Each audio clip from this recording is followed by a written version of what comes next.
And that's been not only in news reports, it's also been in CDC reports, it's also been in transcripts from the pandemic influenza committees of the CDC and the NIH. So this is very odd to me. First of all, vaccination season, if you can call it that, is usually August, September, October. It's in the fall. Flu season is generally over by spring.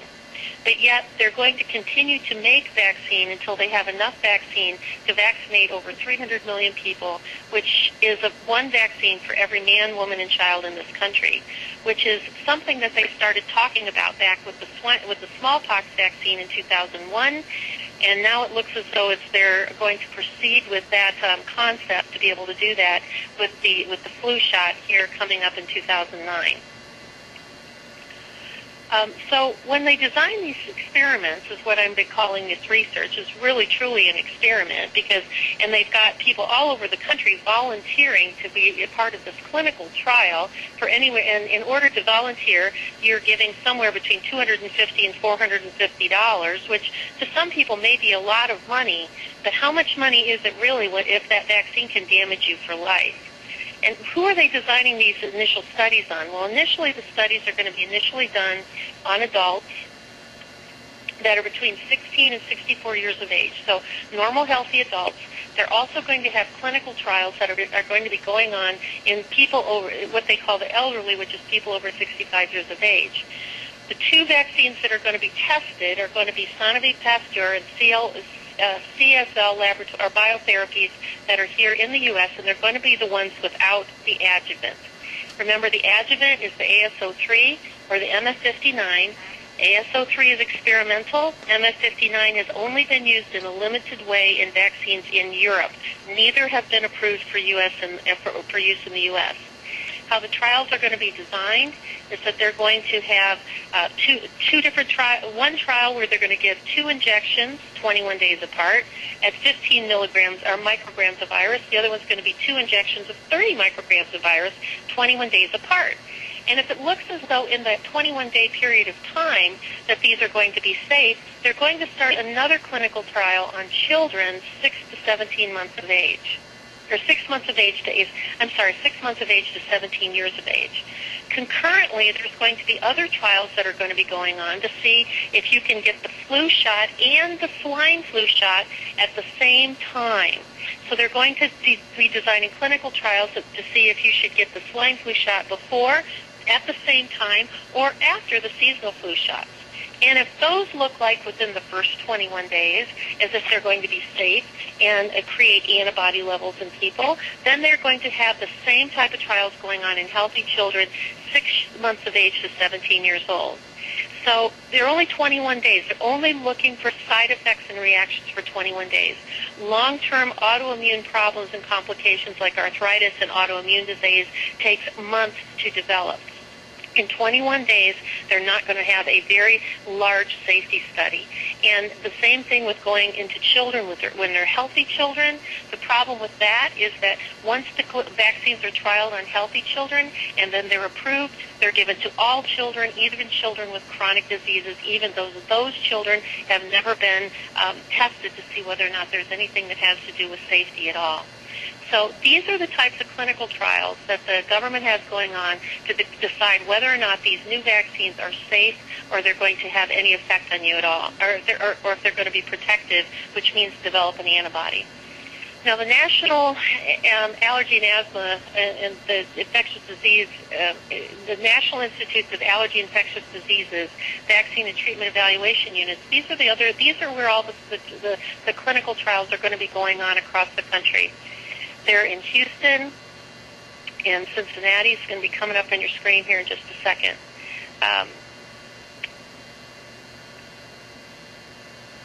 Oh gosh, what happened?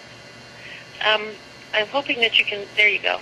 That you can see that all of these different places is where the clinical trials are happening in Houston, and Cincinnati, and Atlanta, and Seattle, and St. Louis, and Iowa, and Baltimore, and Nashville, Tennessee.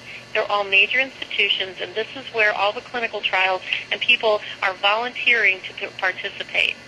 So once they decide that these are safe, once they say, okay, after 21 days we're not having a lot of side effects and reactions, who will be the first ones to get the vaccines? Who are the ones that the government has decided that are the first people who should be the ones to get the vaccines?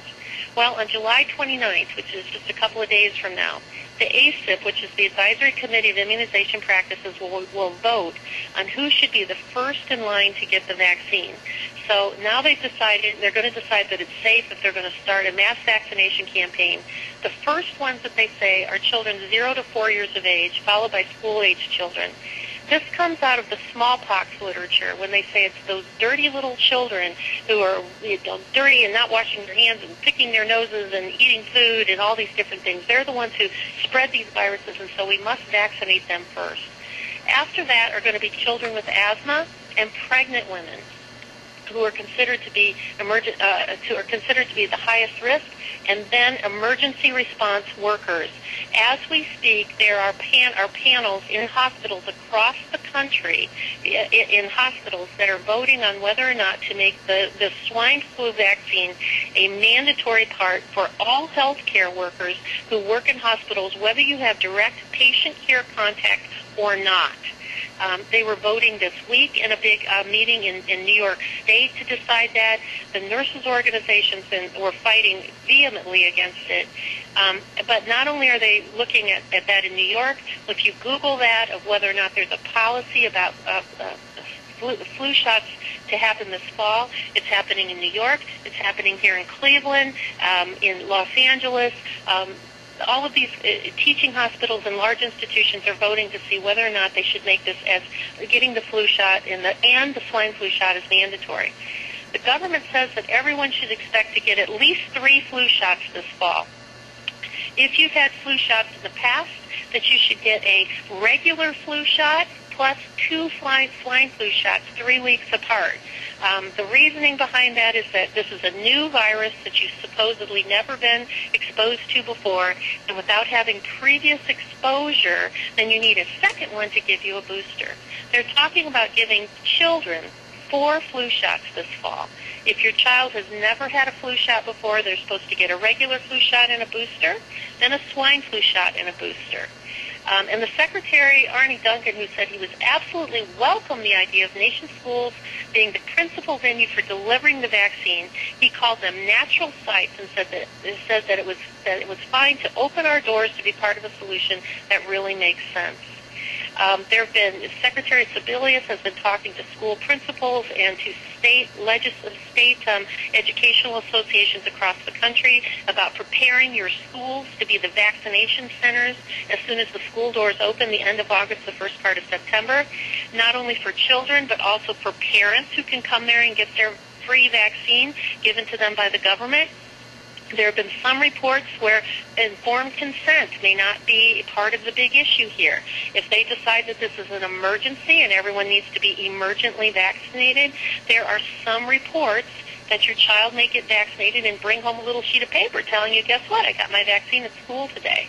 Now, those are unconfirmed reports, and they are just some things that have been like floating around in the legislature, which tells me to tell all of you that one of the most important things that you can be doing right now is taking this information to your local schools, your local school teachers, your school principals, your daycare workers, your helpers, the first responders that are going to be in line for these vaccines, people like your paramedics and your police and your firemen, and letting them know what's in these vaccines and that there's a real problem. You can't do everything, but there are certainly things that you can help with. There's a new website that I've been working on right now. It's called pandemicfluonline.com, pandemicfluonline.com.